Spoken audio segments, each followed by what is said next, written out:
네, 영권 인터뷰에서는 여야 대선 주자들을 차례로 인터뷰하고 있는데요. 오늘은 일찌감치 대선 주자로 거론되고 분류되어 온 분입니다. 김동연 전 경제부총리를 모시고 얘기를 나눠보겠습니다. 어서 오세요. 네, 감사합니다. 예, 제가 이제 대선 주자로 분류됐다. 지금 맞죠? 출마 선언을 하진 않으셨지만 뭐 그렇게 생각하고 불러주신 것 같습니다. 저를 예, 오늘. 네. 거부하지 않으셨으니까 대선 주자로. 어떻게 뭐 JTBC에서 나오라는데 어떻게 거부하겠습니까? 알겠습니다. 대선 주자로 이제 자타가 공인하고 있다라고 해도 되겠죠? 예. 강요하시네요. 왜냐하면 공보팀도 뭐 오늘 꾸렸다고 하셨으니까요. 네, 네. 예, 사실 이게 전제가 돼야 나중에 얘기를 풀어갈 수가 있어서요. 네, 일단 제가 책을 뭐 지난주에 내셨는데 대한민국 금기 깨기 네, 그렇습니다. 예, 책을 좀 읽어보고 얘기를 해야 되지 않을까 해서 책을 샀고요. 아유, 다 읽지 고맙습니다. 못하고 한 반 가까이 좀 읽었는데 네. 일단 17,000원. 예, 싸진 않더라고요. 가격이 비싼가요? 대선 주자들이 다 책을 내셔서 제가 제작비가 좀 들어갑니다. 네, 다 그렇죠. 봐야 되기 때문에. 저는 직접 제가 다 썼습니다. 제가 보니까 맞는 것 같습니다. 네, 남이 대필할 수 없는 내용들입니다. 예, 그렇죠. 네. 여기에서 이제 제일 해법 중에 하나는 기회복지국가, 그러니까 분열과 갈등의 승자독식 구조를 깨는 방법은 기회복지국가로 가야 된다고 하셨는데 구체적으로 어떤 모습인가요? 우리 청년들이나 우리 주변에서 볼 수 있는 그 장사하시는 분들이 원하는 게 뭘까요? 예를 들어서 돈을 좀 나눠준다든지 몇 번에 걸쳐서 이런 걸 할까요? 저는 아니라고 생각하거든요. 그분들에게 필요한 건 좀 기회입니다. 예, 청년들이 일하고 공부할 기회, 직장을 잡을 기회, 장사하신 분들이 장사할 기회, 기업하는 분들이 기업할 기회거든요. 예. 우리 사회가 언제부턴가 이런 기회가 많이 만들어지지 않고 있고 또 제한적으로 주어진다고 하더라도 고르게 주어지지 않고 있습니다. 예. 그래서 제가 이 책에서 주장하는 것은 더 많은 기회를 만들어야 되고 기회가 고르게 주어져야 되고 그런 기회조차 갈 수 없는 분들에게는 최소한의 기회에 갈 수 있는 그런 안전망을 만들어야 된다 하는 것을 주장하면서 기회의 나라, 기회복지공화국 이런 얘기를 했습니다. 일단 뭐 기회가 많아지려면 양적으로 성장을 해야 되기 그렇습니다. 때문에 그 부분에 대한 거는 뭐 다른 얘기가 또 있을 것이고요. 말씀하신 부분은 이제 기회가 고르게 또 분배돼야 된다라는 방법론의 문제인데 그건 이제 기울어진 운동장이라는 표현을 하시더라고요. 그런데 이 기울어진 운동장이라는 건 이제 출발점이 다르면 아무리 능력에 따라서 뭔가를 하더라도 이것 자체가 공정하지 않다는 말씀이신 거죠? 이런 말이 있어요. 야구에서 쓸 수 있는 말인데 어떤 사람은 3루 베이스에서 태어났는데 자기가 3루타를 친 줄 안다. 라는 말이 있습니다. 사실은 미국의 축구 감독이 한 얘기인데요. 예. 다시 말씀드리면은 능력주의라고 하는 것은 공정한 면이 일면 있습니다. 그렇지만 우리 사회가 언제부턴가 양극화가 심해지고 부의 대물림이라든지 이런 것들이 되면서 언제부턴가 이제 이와 같은 그 대물림이 예. 능력주의의 외피를 쓴 세습주의로 가고 있습니다. 과거에는 부와 사회적 지위가 대물림되는데 이제는 인적자원 개발을 통한 사람을 통해서 이게 부의 대물림이 되고 있거든요. 거기서 교육의 기회 같은 것도요. 그렇습니다. 바로 교육 격차 문제들이죠. 작년 같은 경우에 스카이대학 의과대학 신입생 중에 4명 중에 3명이 소득상위 20%의 집안의 자제들입니다. 예. 이런 식으로 돼 있기 때문에 능력주의가 공정한 측면도 있지만 또 한편으로는 이와 같은 부의 세습과 우리 사회나 경제 구조가 세습 경제, 세습 사회로 되는 것을 어떻게든지 좀 고쳐봐야 되겠다 하는 의미에서 이 책에서도 세습 경제의 금기를 깨자 이런 주장을 했습니다. 뭐 간단히 얘기하면 뭐 상속이나 이런 부분들에 대한 제한도 얘기될 수 있겠지만 더 근본적으로는 사실은 출발선이 다른 사람들이 너무 많은 것을 가져가는 걸 막자는 것도 들어가는 겁니까?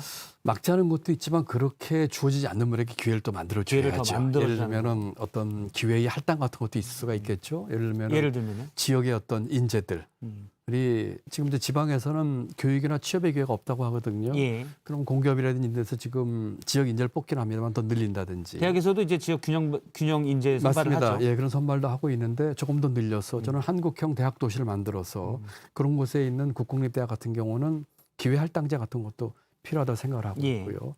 또 예를 들면 이제 고졸 취업 할당제 같은 것들입니다. 대학 진학률이 아직도 우리가 높거든요. 그렇다면은 고등학교만 졸업하고도 직장을 얻을 수 있는 그런 기회를 주는 동시에 언제든지 평생에 걸쳐서 필요할 때 또 대학 공부도 할 수 있게끔 하는 이런 것들이 이제 필요한 것들이죠. 이준석 대표는 공정한 경쟁이라는 책을 썼고 사실은 국민의힘 당대표가 선출되는 과정에서는 능력으로 입증하는 것이 그래서 거기에 맞는 성과를 가져가는 것이 사실은 공정한 것이다라고 얘기를 해서 비판도 받았지만 또 지지도 받았거든요. 그렇습니다. 여기에 대해서는 단호히 부정하시겠고. 아닙니다.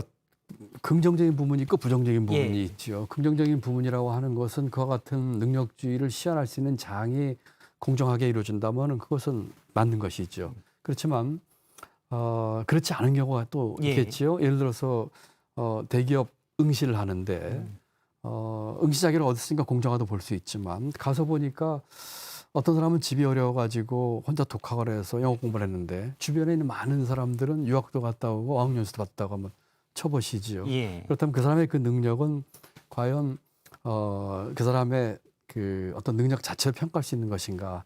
오히려 우리 사회가 그럴 때에 조금 더 고른 기회가 주어질 수 있도록 사회적으로 관심 갖고 책임 가져주면서 기회를 북돋아주는 것들.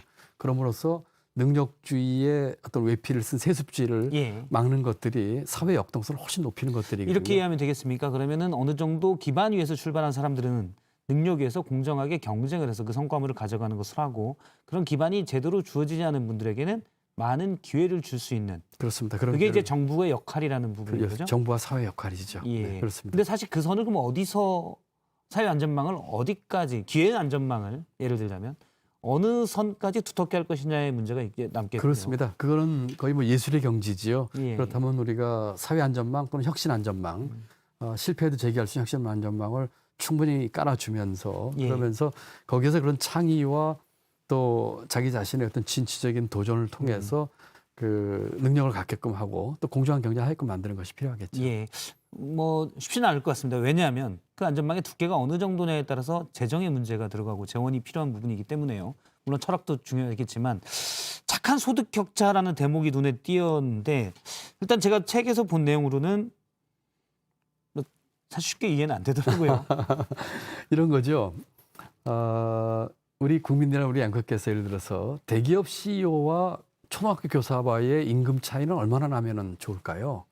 라고 질문을 제가 던진다면은 대답은 대기업 CEO의 입장과 초등학교 교사의 입장이 다르겠죠. 그렇습니다. 그런데 이걸 조사를 해봤어요. 많은 국민들이 뭐라고 답변했냐면 7배라고 얘기를 했습니다. 예. 그런데 시가총액 30위 기업의 CEO를 기준으로 하면 실제 차이는 70배가 넘습니다. 예. 그리고 또 하나 예를 들어볼까요? 가수들이 고생하는 가수들이 많이 있는데 가수 소득상의 1%가 전체 가수들의 소득의 53%를 가져갑니다. 2018년 통계입니다. 이 얘기는 우리 사회에서 그 자기의 기여와 노력에 비해서 받아가는 보상과 그 목이 큰 사람이 있는 반면에 예. 그렇지 않은 사람이 있다는 것입니다.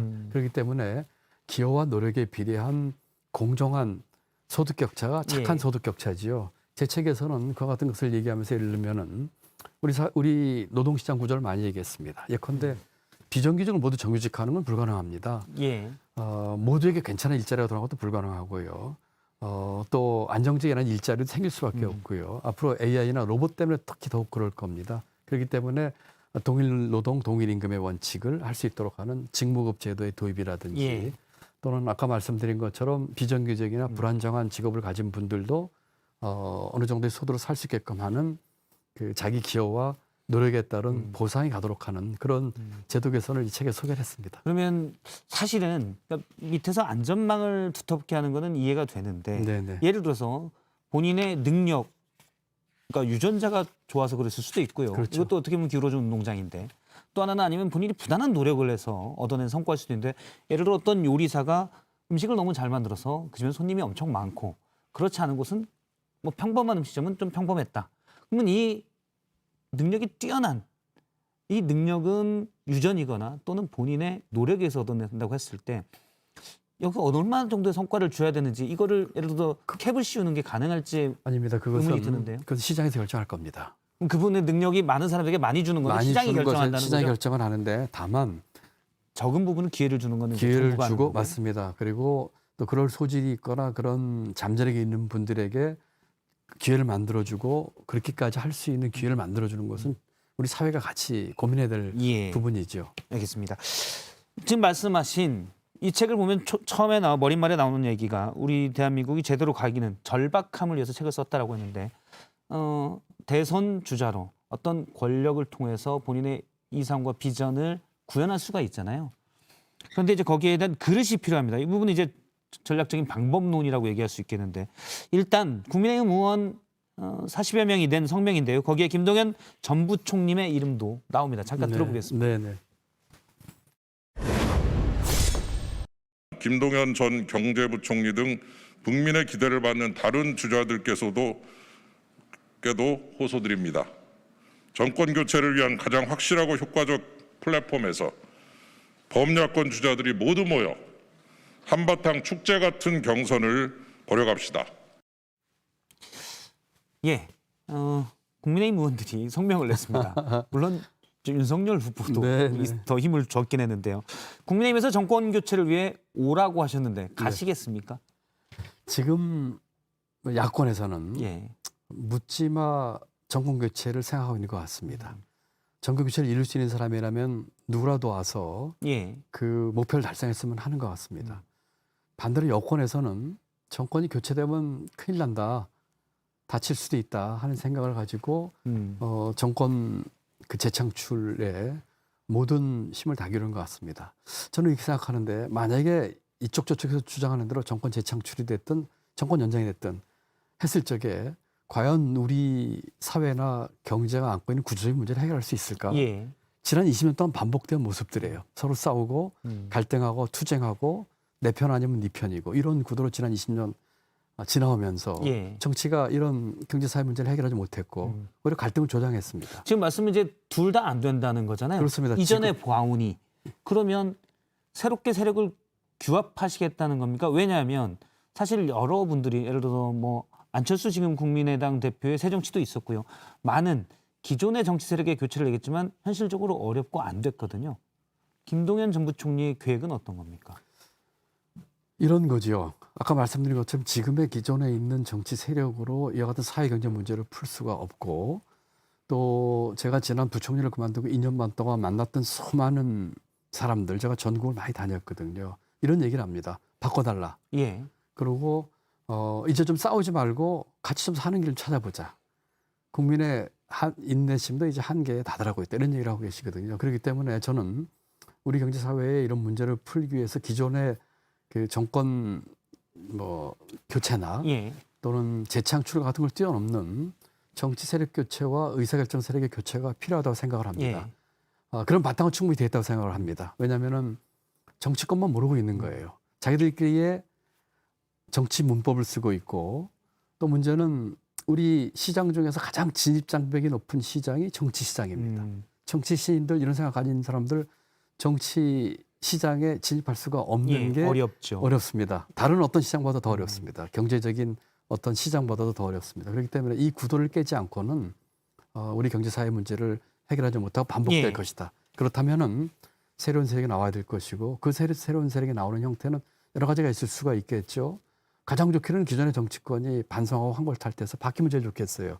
그게 그렇지 않는다면은 말씀 우리 앵커께서 하신 것처럼 새로운 세력이 나와서 이 새로운 세력은 디지털에 기반을 둔 어떤 직장이 될 수도 있겠고요. 또는 제가 만나본 많은 그 소상공인, 소시민, 장사시민이 될 수도 있겠고 이런 분들의 어떤 결집된 힘들이 또 나와야 되겠죠. 그러면 말씀하신 내용으로 보면 지금 대선이 8-8달도 안 남았는데요. 환골탈태는 기대하기 어렵고 기존의 양당 정치 세력은 이미 구태이기 때문에 새로운 세력을 규합하겠다는 겁니까? 새로운 세력을 규합해서 정치 교체에 이번 대선에 힘을 쏟겠다는 말씀이신가요? 새로운 세력을 규합했으면 좋겠어요.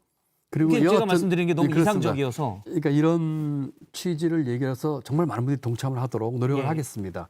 그리고 조금 앵커께서 말씀하신 것처럼 이상적으로 들리고 우리 한국의 정치 현실에 좀 예. 맞지 않게 들릴 수도 있는데 의미 있는 일은 누군가가 해야 되는 일이고 부딪혀서 고쳐야 되는 것이지요.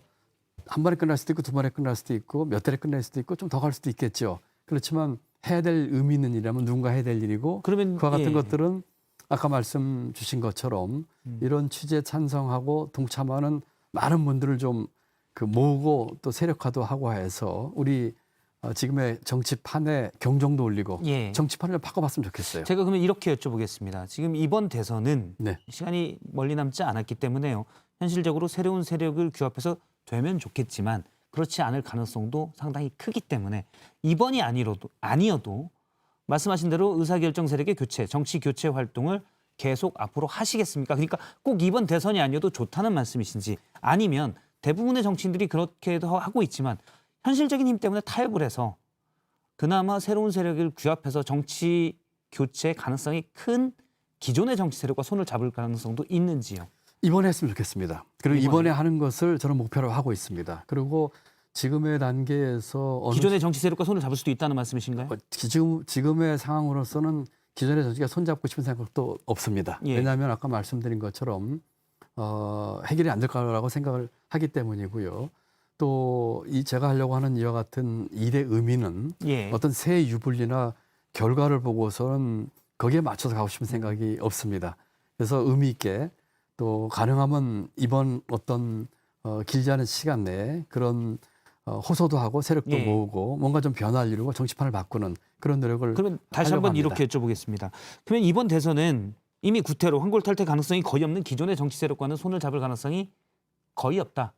뭐 100%라고 하면 부담스러우니까요. 제가 그렇게 말씀해 드려도 되겠습니까? 글쎄요, 뭐 많은 기자분들 예. 또 우리 저 앵커께서도 비슷한 질문을 하셨는데 사실은 답을 저한테 강요를 합니다. 이쪽입니까, 저쪽입니까? 예. 또는 나중에 단연하니 타협할 겁니까? 약간 이런 답을 기대하시는데 저는 어쩌면 그 질문 자체가 좀 잘못됐을지도 몰라요. 왜냐하면 그럴 수 있죠. 예. 네, 그럴 수 있습니다. 왜냐하면은 우리가 그런 식으로 생각을 안 해봤기 때문이죠. 언론에서나 많은 국민분들께서 이렇게 한번 생각을 해보시죠. 지금같이 이런 구도로 가는 갈등 구조가 지속돼서 어떤 결과가 나온다고 해서 과연 대한민국이 바뀔까? 예. 그렇기 때문에 그렇지 않다고 생각을 하기 때문에 시도를 하고 또 의미 있는 성과를 낼 수도 있고 최선의 노력을 다해보고 그것이 대한민국의 미래를 위해서 해야 될 예. 일이라고 저는 생각을 하고 있습니다. 알겠습니다. 제가 혹시 차선책이 있는지 여쭤봤는데 일단 최선책을 계속하겠다는 말씀으로 이해를 그렇습니다. 하겠습니다. 네. 요거 하나만 짧게 네. 여쭤보겠습니다. 마지막인데요. 10초 정도로 대답해 주시면 네. 좋겠습니다.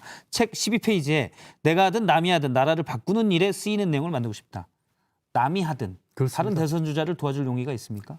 다른 대선을 지금으로 봐서 다른 대선 주자를 도와줄 내용에는 별로 안 보이는 것 같습니다. 알겠습니다. 그렇지만 이 일은 누가 해도 해야 될 일입니다. 그렇지만 지금으로 봐서는 뭐 그렇게 제가 이런 생각에 찬성하시거나 우선 그런 주자가 안 보이 도와줄 만한 사람이 없다는 전부 말씀이죠. 다 과거 얘기하고 있고 예. 네거티브 하고 있거든요. 미래와 경제와 글로벌 얘기하시는 분 한 분도 없지 않습니까? 지금으로서는 아닌 것 같습니다. 네. 네, 오늘 김동연 전 부총리의 얘기를 들어봤습니다. 말씀 고맙습니다. 네, 감사합니다.